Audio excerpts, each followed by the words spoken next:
নমস্কার বন্ধুরা, welcome back to my channel Champa রান্নাঘর।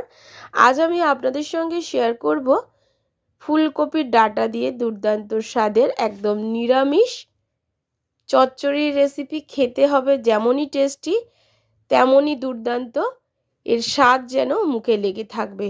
তাহলে চলুন বন্ধুরা, দেখে নিই আমার আজকের এই নিরামিষ চচ্চড়ি রেসিপিটি বানানোর জন্য এখানে নিয়ে নিয়েছি বড়ি, নিয়ে নিয়েছি শিম, নিয়ে নিয়েছি বেগুন, নিয়ে নিয়েছি টমেটো, একটা আলু আর ফুলকপির ডাঁটাগুলো থেকে আমি পাতাগুলো বাদ দিয়ে দিয়েছি। আপনারা চাইলে পাতা দিতে পারেন।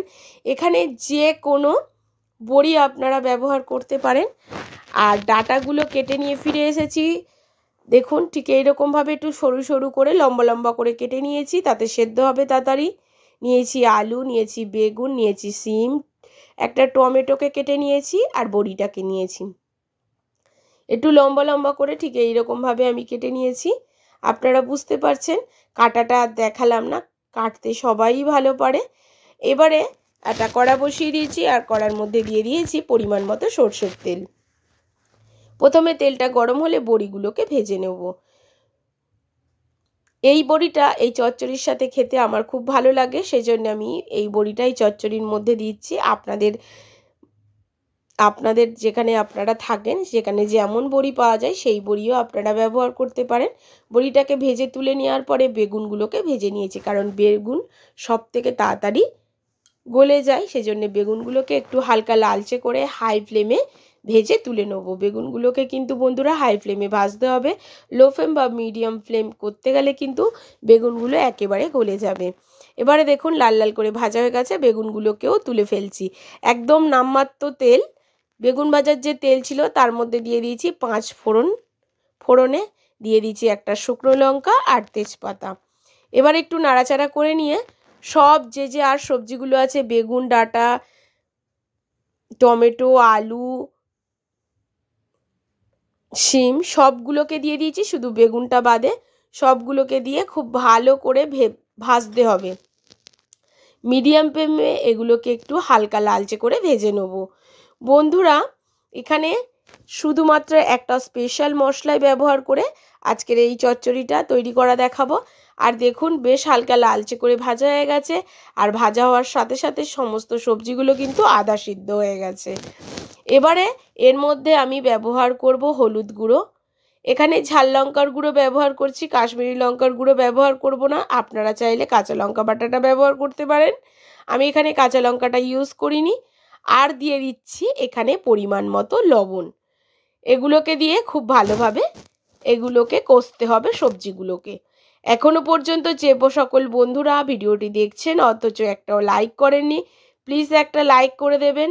আর প্রচুর প্রচুর শেয়ার করবেন, আর কমেন্ট করে জানাতে ভুলবেন না আপনি কোথা থেকে আমার ভিডিওটি দেখছেন। প্লিজ বন্ধুরা, আপনাদের একটি লাইক, একটি শেয়ার, একটি সাবস্ক্রাইব আমাকে নতুন নতুন ভিডিও করতে উৎসাহ দেয়। প্লিজ আমাকে সাপোর্ট করবেন আর পাশে থাকবেন। আর ডাটাটা দেখুন হাফ সিদ্ধ হয়ে গেছে। এবারে খুব ভালো করে হলুদ, লঙ্কার গুঁড়ো আর লবণের সাথে এটাকে আবারও একটু কষিয়ে নেওয়ার পরে দিয়ে দিচ্ছি 2 চামচ মতো সর্ষে বাটা। এখানে অবশ্যই সর্ষে বাটাটা ব্যবহার করবেন। আমি এখানে আদা বাটা ব্যবহার করিনি, আপনারা চাইলে আদা বাটাটা ব্যবহার করবেন। আমি সর্ষে বাটাটা ব্যবহার করব বলে আদা বাটাটাকে স্কিপ করে গেছি। সর্ষে বাটা দিয়ে একটু নাড়াচাড়া করে নিয়ে তারপরে আমি দিয়ে দিচ্ছি বড়ি আর বেগুন। আমি বড়িটাকে পুরো ভেঙে ভেঙে একদম গলিয়ে নেব চচ্চড়ির সাথে, সেই জন্যে এখানে বড়িটা আমি আগে আগে দিয়ে দিলাম। আপনারা যদি যাতে গালে লাগে এইরকম খেতে চান শক্ত শক্ত, তাহলে সবার শেষে বড়িটাকে অ্যাড করবেন। তবে এখানে কিন্তু বড়িটা একটু গলে গলে গেলে চচ্চড়ির সঙ্গে খেতে হেভি টেস্টি হবে। এবারে একটু নাড়াচাড়া করে আমি দিয়ে দিলাম জল। জলটা দেওয়ার কারণে চচ্চড়িটার সবজিগুলো সুসেদ্ধ হবে। এবারে এটাকে 10 মিনিট আমি ঢাকা চাপা দিয়ে রান্না করে নেব মিডিয়াম ফ্লেমে। অবশ্যই বন্ধুরা ভালো করে শুনবেন, এখানে জাস্ট সামান্য কিছু মশলাই আমি ইউজ করেছি, খুব বেশি মশলা ইউজ করিনি। এতে কিন্তু এই চচ্চড়ির স্বাদটা অনেকটা দুর্দান্ত আসবে। এবার 10 মিনিট পরে ঢাকা চাপাটা খুলে দেখাচ্ছি। দেখুন বন্ধুরা, সমস্ত সবজি আমার সিদ্ধ হয়ে গেছে। এবারে একটু নাড়াচাড়া করে নেব। এতে কিন্তু বেগুনটা আর বড়িগুলো খুব ভালোভাবে একটুখানি চচ্চড়ির সাথে মাখা মাখা হয়ে যাবে। কিছু আলু একটু ভেঙে দেবো চচ্চড়ির সঙ্গে, তাতে এটা চচ্চড়িটা একটু গা মাখা হবে। এতে খেতে কিন্তু অনেক অনেক টেস্টি লাগবে বন্ধুরা। অবশ্যই ঠিক এই সময় এই ফুলকপির ডাঁটি দিয়ে এই রেসিপিটা বাড়িতে একবার অন্তত বানিয়ে খেয়ে দেখবেন। ভাত, রুটি সকল কিছুর সঙ্গে খুব দুর্দান্ত লাগে বন্ধুরা খেতে। অন্তত আমার রিকোয়েস্টে একবার বাড়িতে এটা বানিয়ে দেখবেন। আর দেখুন বন্ধুরা কতটা সুন্দর হয়েছে। সবার শেষে এর মধ্যে একটু চিনি দিয়ে দেবো, যেহেতু চচ্চড়ি একটু মিষ্টি মিষ্টি ঝাল ঝাল খেতে কিন্তু দুর্দান্ত লাগে। আবারও একটু নাড়াচাড়া করে দিচ্ছি। আপনারা আপনাদের পছন্দ মতো মিষ্টিটা ব্যবহার করবেন।